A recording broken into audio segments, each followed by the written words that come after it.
Welcome back. Pakistan Peoples Party Pakistan की दूसरी बड़ी सियासी जमात, इस वक्त हिज़्ब इख्तिलाफ की सबसे बड़ी जमात। सरकारी तौर पे क़ायद हिज़्ब इख्तिलाफ भी पाकिस्तान पीपल्स पार्टी के जनाब सैयद खुर्शीद शाह हैं, लेकिन हालिया सालों में देखने में आया है कि पाकिस्तान पीपल्स पार्टी का सूरज जो पंजाब के सूबे में, पाकिस्तान के सबसे बड़े सूबे में 70 और 80 की दहाई में इसके तूलो अर्ज में रोशनी देता हुआ नजर आता था, ऐसा लगता है कि इसी पंजाब में पाकिस्तान के सबसे बड़े सियासी बैटल ग्राउंड में पाकिस्तान पीपल्स पार्टी का सूरज गुरूब होता नजर आया है। इसकी इब्तिदा हो गई थी आखिरी इलेक्शन में, सन 2013 के इलेक्शन में, जब पाकिस्तान पीपल्स पार्टी पंजाब से महज 3 नशिस्तें जीत चुकी थी। लगता यह है कि इस खराबी में बहुत खराबी मजीद पैदा हो गई है हालिया सालों में, और ज़िमनी इंतखाबात के हालिया इलेक्शन इस बात की निशानदेही कर रही हैं। दूसरी जानिब देखने में यह आया है कि पाकिस्तान पीपल्स पार्टी की असल क़यादत जनाब आसिफ अली जरदारी बहुत कम पंजाब का रुख करते हैं, और जनाब बिलावल भुट्टो जरदारी तो शायद एक या अब शायद दूसरी बार पंजाब के दौरे पर पहुंचे हैं। जनाब बिलावल भुट्टो जरदारी आज इस्लामाबाद में है और पंजाब के मुख्तलिफ रहनुमाओं से मुलाकात कर रहे हैं। अपने सियासी सफर के आगाज में ही सबसे बड़े सियासी चैलेंज का सामना कर रहे हैं, और उस सूबे ने जिसने के फैसला करना है कि पाकिस्तान में आइंदा किसकी हुकूमत बने, वहां पे अपनी पार्टी में की जिस्म में, जिसको कि कहा जाए कि फिलहाल मुर्दा जिस्म में एक नई रूह फूंकने की कोशिश कर रहे हैं। बिलावल भुट्टो जरदारी के लिए एक बहुत बड़ा चैलेंज है। अगर हिमालयाई चैलेंज कहा जाए तो ये गलत बात नहीं होगी। सूरत हाल बहुत ज्यादा खराब है, और इस पूरे सूबे में अगर दूसरी बड़ी सियासी जमात पाकिस्तान मुस्लिम लीग नून का मुकाबला करती नजर आती है तो वो पाकिस्तान तहरीक इंसाफ है। तो एक जानिब जनाब बिलावल भुट्टो जरदारी को पीपल्स पार्टी को खड़ा करना है, और दूसरी जानिब उसको इतना तवाना करना है कि वो पाकिस्तान मुस्लिम लीग नून की आंखों में आंखें डाल सके, या कम से कम पाकिस्तान तहरीक इंसाफ से पंजा आजमाई कर सके। फिलहाल दोनों सूरतों में उसकी पोजीशन बहुत ज्यादा कमजोर नजर आ रही है। पार्टी पंजाब में ही बनी थी 1967 में। जनाब जुल्फिकार अली भुट्टो ने, शहीद जुल्फिकार अली भुट्टो ने पाकिस्तान पीपल्स पार्टी की बुनियाद ही लाहौर में रखी थी, और लाहौर और पंजाब से रहने वाली अहम शख्सियात पीपल्स पार्टी में उनके बाएं बाजू और दाएं बाजू थे। जनाब जुल्फिकार अली भुट्टो 1970 के इलेक्शन में, 1971 के इलेक्शन में पाकिस्तान पीपल्स पार्टी की क़यादत कर रहे थे, और मगरबी पाकिस्तान की यह सबसे बड़ी सियासी जमात थी। उसके बाद जो हुआ उसका जिक्र ना ही किया जाए तो बेहतर है, लेकिन 1977 के इंतखाबात में जो जनाब जुल्फिकार अली भुट्टो की हुकूमत के ने अर्ली इलेक्शंस कराए थे, वो पाकिस्तान पीपल्स पार्टी के लिए गो के पंजाब में नाकाबिले यकीन नताइज लेकर पैदा हुए, लेकिन उसके साथ ही वो दौर शुरू हो गया जिसे पाकिस्तान में फौजी आमरीत का दौर होता है। 1977 का इंतखाब धांधली वाला इलेक्शन कहलाया गया, और पंजाब की कौमी असम्बली में पाकिस्तान पीपल्स पार्टी ने 107 नशिस्तें हासिल कर ली। इसके बाद आ गया इलेक्शन, और 1986 मोहतरमा बेनजीर भुट्टो जिला वतनी काट के वापस आई, तो 1988 में जब इलेक्शन हुए तो पंजाब की 115 में से पाकिस्तान पीपल्स पार्टी ने 53 नशिस्तें हासिल कर ली। 1990 में जब दूसरा इलेक्शन हुआ तो पाकिस्तान पीपल्स पार्टी महज 14 नशिस्तें हासिल कर सकी। 1993 के इलेक्शन में पाकिस्तान पीपल्स पार्टी ने फिर बेहतर परफॉर्मेंस की और 50 नशिस्तें जीत ली। 1997 के इलेक्शन में पाकिस्तान पीपल्स पार्टी ने इलेक्शन में हिस्सा नहीं लिया, और मगर उनकी कोई सीट नहीं थी।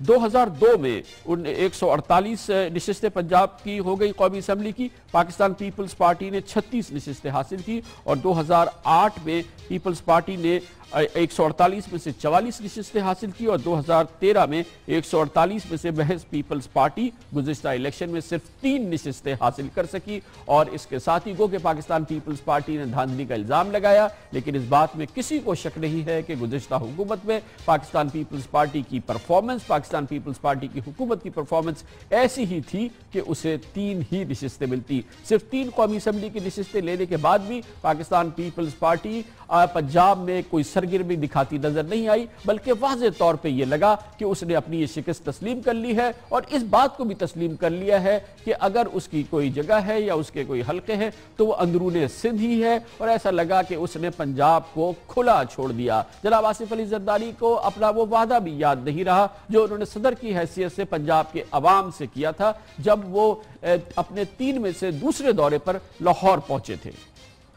जे कम से जुल्फिकार अली भुट्टो कर गया ओदी फसल असी अज भी पुट रहे हैं। अज भी सानू जीए भुट्टो के नां ते वोट मिलता है, अज भी सानू बीबी साहबा के नां ते वोट मिलता है। ते जेड़ा काम असी करांगे वो आने वाली नस्लां जेड़ी ने उसका फायदा लैणगे, उसकी गल करनगे। जे साड़ी कोई गलती होनी है, जे साड़ा कोई हिसाब के पासे रह जाता है तो उस नस्ल नू देना पेगा। वो वादा पूरा नहीं हुआ और जनाब आसिफ अली जरदारी का ये वादा ही रह गया। लेकिन हालिया दिनों में, हालिया सालों में जो ज़मनी इंतखाबात हुए सन 2013 के इलेक्शंस के बाद, ये इसके नताइज यकीनी तौर पर चौंका देने वाले हैं। पीपल्स पार्टी ने इनमें तमाम ज़मनी इंतखाबात में हिस्सा लिया और जो ज़मनी इंतखाबात के नतीजे में पाकिस्तान पीपल्स पार्टी के उम्मीदवारों को वोट मिले हैं, ये पाकिस्तान पीपल्स पार्टी के डूबती किश्ती का इशारा करते हैं पंजाब की सियासत में। गो के इसमें एक आध हल्का ऐसा भी है जो कि पंजाब से जुड़े हुए DI खान का है, लेकिन ओवरऑल देखा जाए तो पाकिस्तान पीपल्स पार्टी को जो वोट्स मिले हैं उनके कैंडिडेट्स को, वो यकीनी तौर पे परेशान कुन हैं। मिसाल के तौर पे ज़िमनी इंतखाब NA 25 DI खान में फैसल करीम कुंडी ने पीपल्स पार्टी के 358 वोट हासिल किए। NA 48 इस्लामाबाद में पीपल्स पार्टी के फैसल सखी बट महज 3940 वोट हासिल कर सके। सरगोदा के ज़िमनी इंतखाबात में सरदार अब्बास बलोच पीपल्स पार्टी के 3088 वोट ले सके। NA 71 मियांवाली में पीपल्स पार्टी के शौकत परवेज ने सिर्फ 405 वोट लिए। NA फैसलाबाद में मुमताज अली चीमा ने 9900 वोट लिए। NA 103 ने हाफजाबाद में ज़काउल्लाह ने 479 वोट हासिल किए, जबकि NA 129 लाहौर में अशरफ भट्टी ने 3800 वोट लिए और NA हरीपुर में जो हालिया इलेक्शन हुआ है पीपल्स पार्टी के ताहिर कुरैशी ने 1396 वोट हासिल किए। इन वोटों की फहरिस्त आप देख लें, इससे आप अंदाजा लगा सकते हैं कि पीपल्स पार्टी इस वक्त पाकिस्तान की दूसरी सियासी जमात जरूर है, लेकिन पाकिस्तान के सबसे बड़े सूबे पंजाब में अपना वजूद तकरीबन खो बैठी है। जिम्मेदारी है अब उसके जवाब साल चेयरमैन जनाब बिलावल भुट्टो जरदारी की, जो कि इस मुश्किल मरहले में कोशिश कर रहे हैं कि अपनी पार्टी को जगाएं और उसके तेजी से मुर्दा होते हुए जिस्म में एक नई रूह फूंकने की कोशिश करें। इस पूरी सूरत हाल पर बात करते हैं और इसके लिए हमने दावत दी है। हमारे साथ मौजूद हैं पाकिस्तान पीपल्स पार्टी की साबिका अहम रहनुमा काबीना की वजीर जनाब मोहतरमा डॉक्टर फिरदौस आशिक आवान हमारे साथ है, और जियो न्यूज़ माफ़ कीजिएगा दुनिया न्यूज़ के मारूफ तजियाकार और दुनिया न्यूज़ के डायरेक्टर पॉलिटिकल सेल जनाब इफ्तिखार अहमद हमारे साथ मौजूद है। बहुत बहुत शुक्रिया आप लोगों का, आपने हमें ज्वाइन किया। डॉक्टर साहब, आपके लिए मुश्किल सवाल है, आप फरमाइएगा कि आपके ख्याल में इस वक्त जो सूरत हाल है पाकिस्तान पीपल्स पार्टी की, जो कि आप देख रही हैं, जो एक अजीब व गरीब सूरत हाल है, इसमें इररेलेवेंट हो गई है पार्टी। बिल्कुल ऐसा लगता है कि तकरीबन पंजाब से, KPK से और बलूचिस्तान से पाकिस्तान पीपल्स पार्टी तकरीबन इररेलेवेंट हो गई है। क्या आप इस बात से एग्री नहीं करेंगी? अगर ग्राउंड की सिचुएशन आप देखें, सिंध के अंदरू में तो है लेकिन बाकी 3 बड़े सूबों में नजर नहीं आती। खान साहब, सबसे पहले तो मैं आपकी शुक्रगुजार हूँ और मुबारकबाद देती हूँ आपको कि आपने एक नए अंदाज से एक नया इनिशिएटिव लिया और जो आपने एनालिसिस दिया, जिस अंदाज से आपने पाकिस्तान पीपल्स पार्टी को इन डिटेल ओवरऑल उसके बनने से लेके आज तक की एक केस हिस्ट्री के तौर पे पाकिस्तान की आवाम के सामने पाकिस्तान पीपल्स पार्टी का मुकदमा रखा है। देखिए, इसमें बहुत सारी वजूहात जो आपने परफॉर्मेंस के साथ इंटरलिंक की। परफॉर्मेंस एज अ गवर्नमेंट यकीनन 100% नहीं थी, क्योंकि we were not a single majority party. उस सिंगल मेजॉरिटी पार्टी के पास सादा अक्सरियत भी नहीं थी और कोलेशन गवर्नमेंट थी और दूसरी इत्तेहादी जमातों के साथ मिलकर उसने परफॉर्म किया। लेकिन चूंकि एक main party Pakistan Peoples Party थी, तो जो गलतियां थी, जो कोताहियां थी, जो पुअर परफॉर्मेंस या बैड गवर्नेंस का कॉन्सेप्ट था, वो दाग सिर्फ और सिर्फ पाकिस्तान पीपल्स पार्टी के माथे पे लगा और उसी ने उन नताइज को भुगता। और अगरचे के बाकी जमातों पर भी वो इफेक्ट आए, लेकिन मेन स्ट्रीम पार्टी हम थे तो हमने ज़्यादा उस हवाले से सफ़र किया। दूसरी बात, जो आफ्टर इलेक्शन एक क्राइसिस आया पार्टी के अंदर, उसमें भी आपने वजाहत की, लेकिन मैं उसको और थोड़ा एलेबरेट करना चाहूँगी कि देखिए, सियासी जमातों पे इलेक्शन के दौरान हार जीत उस सियासी अमल का हिस्सा है। हर सियासी जमात जो इक़्तिदार में होती है उससे अवाम की तवक्कुआत होती हैं, उसकी पॉपुलैरिटी कम होती है, ग्राफ नीचे आता है। क्योंकि जब से पाकिस्तान बना है कोई भी सियासी जमात जो है दूसरी दफ़ा इक़्तिदार में नहीं आई, क्योंकि उसके लिए चैलेंजेस ज़्यादा होते हैं। और जब आप डिलीवर नहीं कर पाते, जब आप अवाम को उनके साथ किए हुए तमाम वादे जो हैं उनकी बुनियादी ज़रूरियात पूरी नहीं करते, तो अवाम का ये हक होता है कि वो अपनी मर्जी के मुताबिक। बिल्कुल ठीक है डॉक्टर साहब, आपने बहुत ही फ्रैंकली कहा है कि अगर आप डिलीवर नहीं करते, अवाम से वादे पूरे नहीं करते, तो अवाम अपने लिहाज से रिस्पॉन्स करते हैं। इफ्तिखार साहब, आपके नज़दीक क्या वजह है? इसमें तो कोई शक नहीं है कि इस वक्त मौजूदा के सियासी कैनवस पे पाकिस्तान के 3 सूबों में तो पाकिस्तान पीपल्स पार्टी इररेलेवेंट नजर आती है ना। आपकी ख्याल में क्या वजह है इसकी? जब वो इक़्तिदार में आए तो बजाय कि वो इक़्तिदार को आवाम के लिए इस्तेमाल करते, उन्होंने इक़्तिदार को अपनी ज़ात के लिए इस्तेमाल किया। और अब ये बात किसी से छुपी हुई नहीं है कि किस हद तक ज़ात के लिए इस्तेमाल किया गया। जुल्फ़िकार अली भुट्टो और बेनज़ीर दोनों पर ऐसे इल्ज़ामात नहीं हैं कि उन्होंने सियासत में उसको अपने ज़ाती मकासद के लिए इस्तेमाल किया गया हो। पहली बुनियादी वजह तो हुई। दूसरी, इस खराबी को पाकिस्तान के मीडिया ने उछाला और पाकिस्तान के मीडिया ने पाकिस्तान पीपल्स पार्टी को कॉर्नर कर दिया। और वो जो 5 साल हैं, अगर आपको याद हो, आप सब लोग और तमाम एंकर्स और तमाम तज़ियाकार ये तज़िया करते रहे कि ये करप्ट पार्टी है और आज गई या सुबह गई या शाम गई। हालांकि वो वक्त ये था कि उनकी करप्शन के अलावा कुछ पॉजिटिव बातें जो उन्होंने की थी उस पर भी तवज्जो दी जा सकती थी, लेकिन पीपल्स पार्टी की क़यादत अपने उन मुस्बत चीज़ों को पाकिस्तान के अवाम के सामने बेहतर तौर पे पेश न कर सकी। और जो उन पर इल्ज़ाम था 10% का, वो 10% से बढ़ के 100% हो गया, बल्कि शायद इससे भी ज़्यादा। एक चीज़ तो खराबी सबसे बड़ी ये हुई। दूसरी हुई कि विजन नहीं पार्टी मेरा, ये पाकिस्तान पीपल्स पार्टी दूसरी जमातों से, जैसा मैंने कहा, डिफरेंट थी। वो साबित नहीं कर पाई अपने अमल से, तो एक ये नुकसान हुआ।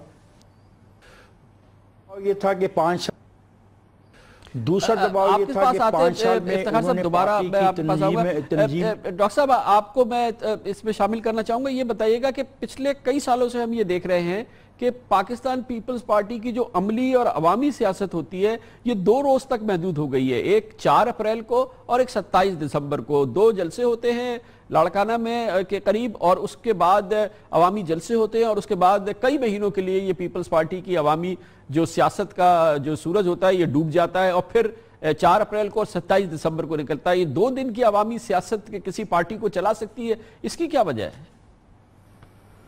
देखिए खान साहब, इसमें तो कोई शक नहीं कि मोहतरमा बेनज़ीर भुट्टो शहीद की शहादत के बाद पार्टी के अंदर एक लीडरशिप क्राइसिस आया।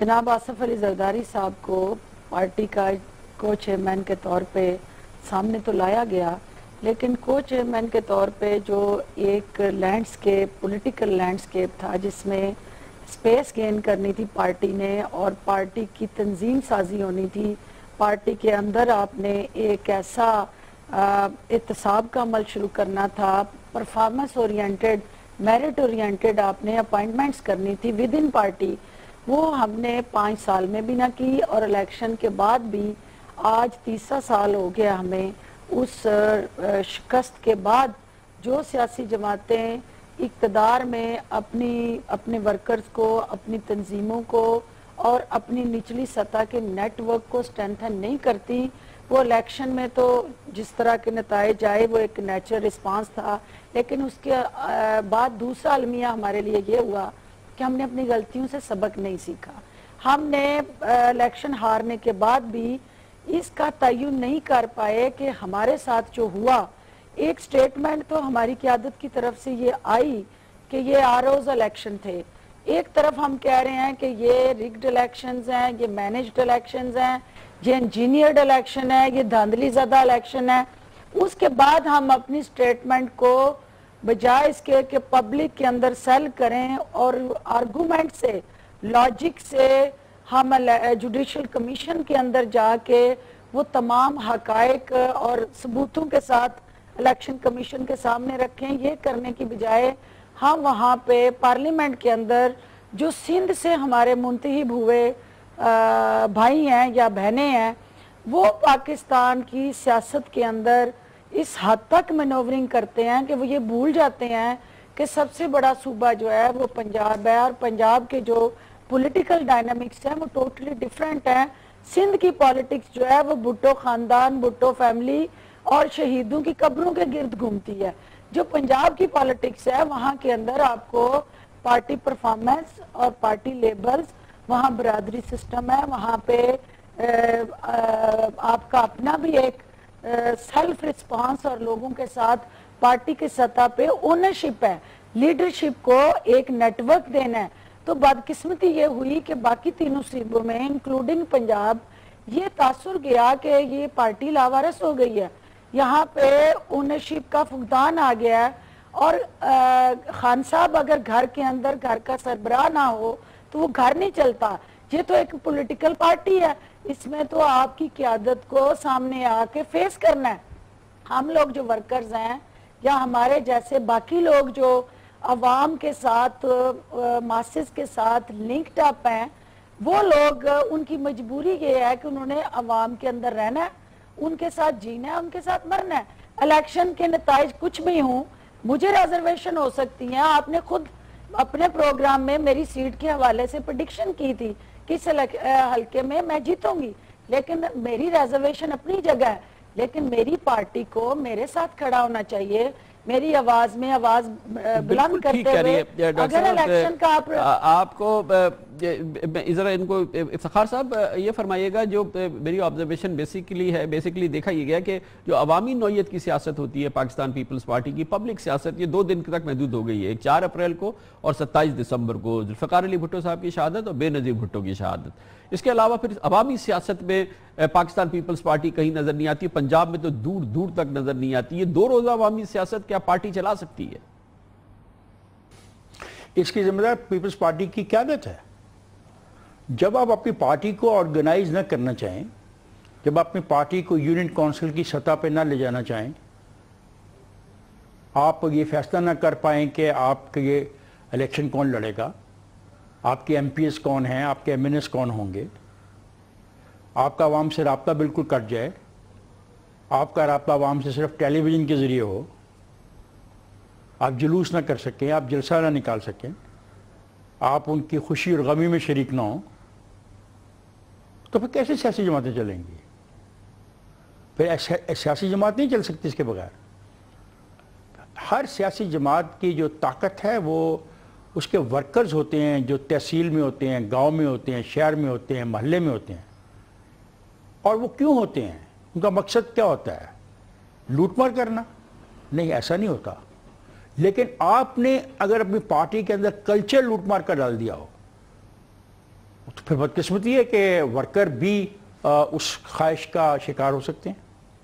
तो मैं समझता हूँ सबसे बड़ी नाअहली जो पाकिस्तान पीपल्स पार्टी की क़यादत ने की बेनज़ीर भुट्टो की शहादत के बाद, वो ये थी कि अपनी पार्टी को सिरे से ऑर्गेनाइज किया ही नहीं।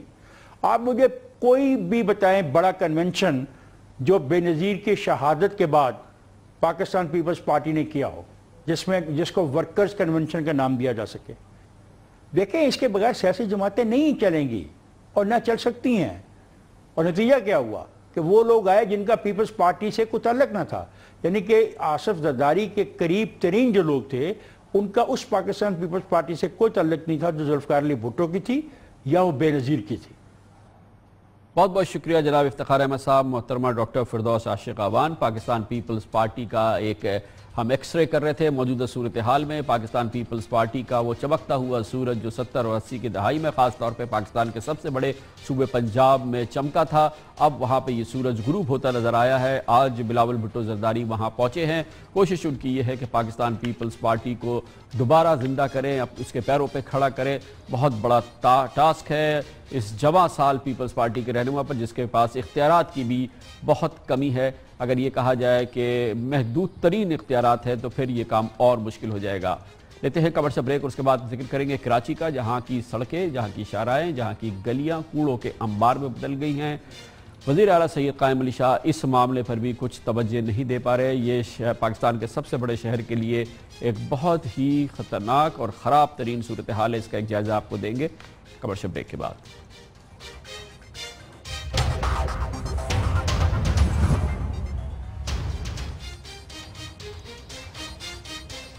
Welcome back. Pakistan Peoples Party के 8 साला दौरे हुकूमत का अगर पाकिस्तान के सबसे बड़े शहर और सिंध के दारुल हुकूमत को कोई तोहफा है तो वो कूड़ा है जो कराची की शाहराहों पे, सड़कों पर, छोटी गलियों में हर तरफ फैला नजर आता है। कूड़े के अंबार। कराची का कोई इलाका ऐसा नहीं है, कोई शहर के का हिस्सा ऐसा नहीं है जहां पर आपको देखने के लिए कहीं जाना पड़े। सड़क के कोने पे, बड़ी शाहराहों पर, गलियों के अंदर और किसी भी ऐसे पब्लिक मकाम पर जहां पर के लोगों का आना जाना है, कूड़े का अंबार आपको हर तरफ फैला नजर आएगा। इंतहाई खतरनाक और भयानक सूरत हाल है। शहर के हर हिस्से में आपको ये कूड़े के अंबार हर तरफ नजर आना, खास तौर पे बरसाती नालों के आसपास, ऐसी जगहों के आसपास जहां पे बाजार हैं, शहर की सड़कें और आप खास तौर पे तिजारती इलाकों के अतराफ के इलाके कूड़ों के बाजार नजर आते हैं। इसकी सबसे बड़ी वजह यह है कि एक अंदाजे के मुताबिक कराची में इस वक्त 15,000 टन कचरा यौमिया पैदा हो रहा है। 15,000 टन कचरा यौमिया पैदा हो रहा है, लेकिन अफसोस की बात यह है कि हुकूमत का जो इंतजाम है उसमें सिर्फ 30% कूड़ा उठाया जाता है, जिसका मतलब यह है कि तकरीबन 8,000 टन, कम से कम 8,000 टन कूड़ा शहर के मुख्तलिफ इलाकों में फैला रहता है, इसे उठाया नहीं जाता है। और जिस शहर में हर वक्त तकरीबन 8,000 टन कूड़ा फैला हो और वो रोजाना बढ़ता चला जा रहा हो तो उस शहर का आप अंदाजा लगा सकते हैं। एक दफा भी ऐसा नहीं हुआ कि सिंध के वजीर आला या सिंध की हुकूमत ने इस हवाले से कभी कोई काम किया हो या कोई मीटिंग हुई हो या इस हवाले से कोई कदम उठाया हुआ गया हो। इस पूरी सूरत हाल के नतीजे में शहर में कूड़े के अंबार हद निगाह नजर आ रहे हैं। और इसके साथ ही ये भी देखने में आया है कि वो तमाम कोशिशें कि जिसके जरिए कूड़े को इस्तेमाल किया जा सके, उसे तल्फ किया जा सके, जिसके लिए सॉलिड वेस्ट मैनेजमेंट के सिस्टम्स तमाम दुनिया के शहरों में काम करते हैं। पाकिस्तान के सबसे बड़े शहर में इस सिलसिले में जितनी भी कोशिशें हुई, इत्तलात के मुताबिक वो करप्शन की निगाह हो गई, क्योंकि वो तमाम मंसूबे जो कि बैनुल अक़वामी कंपनी से लेके आई उनसे करप्शन की रकम मांगी गई, जिसकी वजह से वो कंपनी यहाँ से 9-2-11 हो गई। कराची में सॉलिड वेस्ट मैनेजमेंट यानी कि कूड़ा उठाने और उसको पार लगाने का क्या निज़ाम, क्या काम कर रहा है, इस सिलसिले में हम आपको दिखाते हैं एक तफसीली रिपोर्ट जो हमारे नुमाइंदे रियाज एंडी ने तरतीब दी। दुनिया के तमाम ही बड़े शहरों में रोजाना बड़ी मिकदार में कचरा जमा होता है, मगर तरक्की याफ्ता ममालिक कचरे को रिसाइकिल करके न सिर्फ धातुएं, प्लास्टिक, कागज और दीगर अशिया हासिल करते हैं, बल्कि इससे सस्ती बिजली भी पैदा की जाती है। लेकिन बात जब कराची की हो तो महसूस होता है कि शहर में पैदा होने वाले कचरे को ठिकाने लगाने के लिए सिंध हुकूमत में ना तो काबिलियत है और ना ही सलाहियत। बरसाती नालों के आसपास रहने वालों को शिकायत है कि बरसा बरस गुजरे, इन नालों की बरसों से सफाई नहीं हुई, जबकि शहर के नदी नालों के गिर्द हिफाजती इंतजाम ना होने से हर साल कई बच्चे डूबकर जान गंवा देते हैं। मुंतखब हुकूमतें इन इलाकों से वोट तो हासिल करती है, लेकिन इक़्तिदार में आने के बाद कोई यहाँ का रुख भी नहीं करता। गवर्नमेंट कुछ भी नहीं कर रही है, हमें तो गंदे नाले में पड़े, क्योंकि गरीब लोग है ना। अमीर हो इसका सुने, गरीब का कोई नहीं सुनने वाला है, वो अल्लाह सुनने वाला है। हमारे तो बच्चे ही मरते थे, कंचरा कुंडी जैसे समझते। सड़कों और गलियों में पड़े कचरे से जान छुड़ाने के लिए लोग खुद ही इसे आग लगा देते हैं। रिहायशी इलाकों में जलाए जाने वाले कचरे का धुआं और इसमें शामिल मुज़र सेहत केमिकल उड़कर रिहायशी इलाकों तक पहुंचता है, जिसकी वजह से शहरियों में सीने और सांस की मुहलिक बीमारियां बढ़ती जा रही है। सॉलिड वेस्ट मैनेजमेंट के माहिरीन का कहना है कि शहर के लिए कचरे और गंद से ज्यादा लिक्विड वेस्ट खतरनाक और मुहलिक है। शहर के सनती इलाकों और फैक्ट्रियों से निकलने वाला केमिकल और जहरीला पानी किसी ट्रीटमेंट के बगैर समंदर में पहुंच जाता है। 90% अनट्रीटेड लिक्विड वेस्ट जो है वो समंदर को पोल्यूट कर रहा है कराची में, और ये पूरी दुनिया को मालूम है, और ये बड़ी अलार्मिंग सिचुएशन है और बहुत सीरियस सिचुएशन है। सिंध सॉलिड वेस्ट मैनेजमेंट के सरबराह रोशन शेख ने भी ये बात तस्लीम की है कि केएमसी शहर से कचरा और गंद उठाने के काम में नाकाम हो चुकी थी, इसीलिए हुकूमत को इस काम के लिए सॉलिड वेस्ट मैनेजमेंट का अलग से इदारा बनाना पड़ा। इस वक्त कराची में सिर्फ कोई 3.5 to 3.8 बिलियन रुपीस गवर्नमेंट सालाना खर्चा कर रही है। उसके बावजूद आप देख रहे हैं कि काम नहीं हो रहा। तो इसी तनाजुर में लाहौर मॉडल को फॉलो करते हुए गवर्नमेंट ने एक Asian solid waste management board यहाँ क्रिएट किया है। सरकारी हुकाम और इंतजामिया लाख दावे करे, लेकिन हकीकत यह है कि शहर की सड़कें और गलियां इन दावों की नफी करती नजर आती हैं। सिंध हुकूमत का कहना है कि उसने पूरा महीना पूरे शहर के कचरे का इंतजाम किया है, लेकिन उनकी कारकर्दगी मुलाहिजा हो, ऐसा लगता है कि सिंध हुकूमत के पास ना सलाहियत है ना काबिलियत कि वो शहर के कूड़े का इंतजाम कर सके। इसीलिए ज़्यादातर या तो नालों के ज़रिए समंदर में बहाया जा रहा है या जलाया जा रहा है। कैमरामैन मुरसलीन अहमद के साथ प्रोग्राम दुनिया कामरान खान के साथ के लिए रियाज एंडी, दुनिया न्यूज़, कराची। और इसी कूड़े का एक बड़ा हिस्सा कराची के साहिल पर क्लिफ्टन के मकाम पर ले जाकर जला दिया जाता है। बाग इब्न कासिम के सामने जो साहिली इलाका है जहाँ पर लोग तफरी के लिए जाते हैं, बराबर में ही कूड़ा जलाया जा रहा होता है जो कराची के किस हिस्से से उठाया जाता है। 15,000 टन कूड़ा हर रोज़ जमा होता है, जिसमें से सिर्फ 3,000 से लेकर 4,000 टन उठाया जाता है। 10 से 12,000 टन कूड़ा, कम से कम 8,000 टन कूड़ा जो है शहर की सड़कों पर मौजूद रहता है। जनाब कायम अली शाह के कान पे जू नहीं रेंगती, शायद उसमें इसकी अब गुंजाइश ही बाकी नहीं रही है। ये 8 साल की पीपल्स पार्टी की हुकूमत के बाद शहर कराची के लिए ये शायद सबसे बड़ा तोहफा है। इसके साथ ही हमारे आज के प्रोग्राम का इख्तिताम होता है। कल आपसे फिर मुलाकात होगी। कल तक के लिए कामरान खान को इजाज़त। अल्लाह हाफ़िज़ नासिर।